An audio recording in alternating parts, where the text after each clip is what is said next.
Donc, Biscuiterie de France a été créée en 1951. À l'époque, elle se trouvait à Boulogne-Billancourt. Et depuis 2009, elle a été délocalisée en fait sur la zone de Villemondeur. Donc l'usine est installée sur 1500 m², découpée en 4 zones.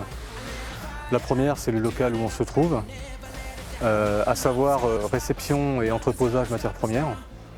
La deuxième, c'est la partie fabrication. La troisième, partie cuisson. Et la quatrième, partie emballage. Donc pour fabriquer du pain d'épices, il nous faut des matières premières, à savoir de la farine de seigle. Donc notre farine de seigle, on l'entrepose, on la reçoit en vrac et on l'entrepose dans le silo que vous voyez ici, où il y a les poches qui pendent. On a besoin de miel que l'on reçoit, que l'on voit derrière. Et on a besoin de sucre pour fabriquer notre sirop. C'est du sucre de canne que l'on commande de Martinique et que l'on reçoit en big bag de 1 tonne 100 que vous voyez là-bas. Donc dans les différentes phases de fabrication de pain d'épices, on a la première qui consiste à fabriquer les pâtes mères. Donc ça, c'est le mélange de la farine et du miel et un peu de sirop. La farine arrive dans cette bascule, donc on pèse 150 kg à chaque fois que l'on fabrique un bac de pâtes mères.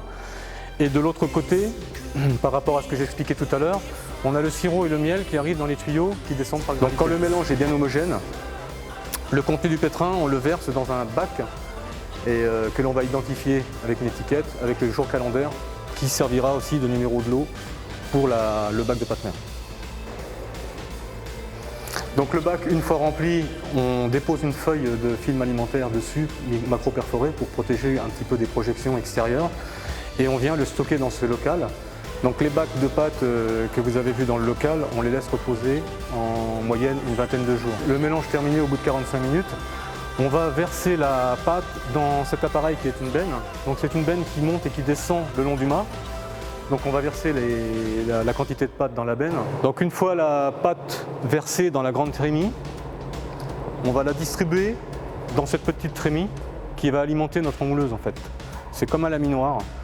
Donc les plaques de cuisson vont arriver les unes derrière les autres et on va déposer un film de pâte au fur et à mesure que les plaques avancent. Donc les plaques sorties dans mouleuse, elles passent sur la balance là pour contrôler le poids dans moulage et corriger par rapport au poids obtenu.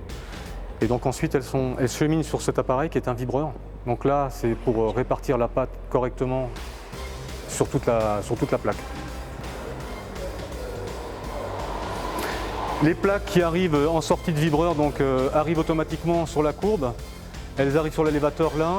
Ici, on a juste à les tirer. On les met en place par 3 pour les enfourner. On les chapeaute d'un couvercle.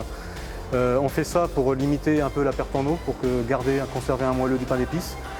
Et à partir de ce moment, on part en cuisson pour 1 heure et demie.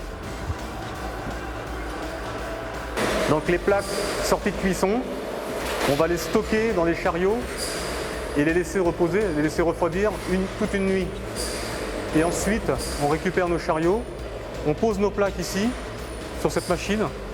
Et avec cette machine-là, on va couper des bandes, ce qui va déterminer les longueurs des pains. Donc les plaques sorties de la première scie, les bandes vont arriver dans cette machine. Ça, c'est un bande scie alternatif, donc là, on va déterminer les largeurs des pains.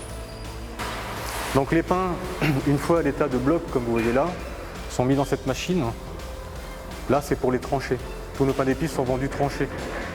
Donc ensuite, ils sont acheminés dans l'emballeuse là. Derrière, on a le détecteur métaux, trieuse pondérale, étiquetage, marqueur jet d'encre, sur lequel on marque le numéro de lot et la DLUO. Donc les pains arrivent étiquetés, marqués. Ils sont stockés sur cette table de chargement là. Ici, c'est la mise en carton manuelle, scotcheuse pour fermer les cartons et palettisation manuelle derrière. La palette terminée, elle est acheminée dans le local produit fini, filmée et prête pour le départ.